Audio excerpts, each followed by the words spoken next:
السلام علیکم۔ وہ دعائیں ہی در حقیقت تمہارے لیے معجزے اتارتی ہیں جو بظاہر تمہیں پوری ہوتی نظر نہیں آتی۔ تم مانگتے رہنا، اللہ کو مناتے رہنا، پھر عنقریب تم دیکھو گے یہی دعائیں تمہارے صبر کے ڈھیروں انعامات لاتی ہیں۔ اللہ تمہاری ظاہر پوشیدہ سب باتوں کو جانتا ہے، پھر اس شخص کی کیا اہمیت جو تمہیں جانچتا ہے۔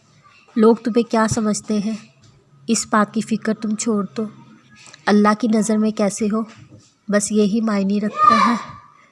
دل میں رہنے والا رب دل میں اترتی دعائیں بھی جانتا ہے۔ حکم ربی جب آسمان سے اترتا ہے تو ہر ذرہ اللہ کے حکم کی تکمیل کرتا ہے۔ اس شخص کے لیے اللہ کافی ہو جاتا ہے جو اللہ پر یقین اور بھروسہ رکھتا ہے۔ وہ تمہیں خود جھولی پھیلانا سکھاتا ہے تو ہی تو تم جان پاتے ہو کہ معجزے بھی ہوتے ہیں۔ وہ ملنے کے خود تمہیں راستے دکھاتا ہے تب بھی تو تم مانگنے کی ترکیبیں سوچ لیتے ہو۔ کیا تمہیں وعدہ ربی پر یقین نہیں؟ اگر ہے تو کیوں پھر تمہارا یقین ڈگمگا جاتا ہے؟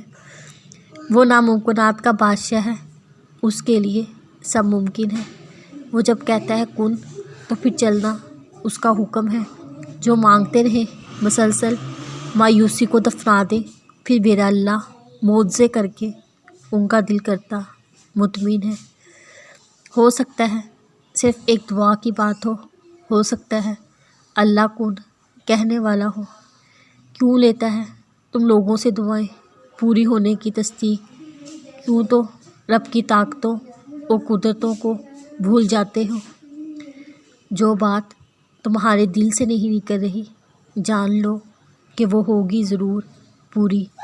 دعاؤں کا سلسلہ تم جاری رکھو، اللہ چاہتا ہے کہ تم مانگو اور ابھی مانگو۔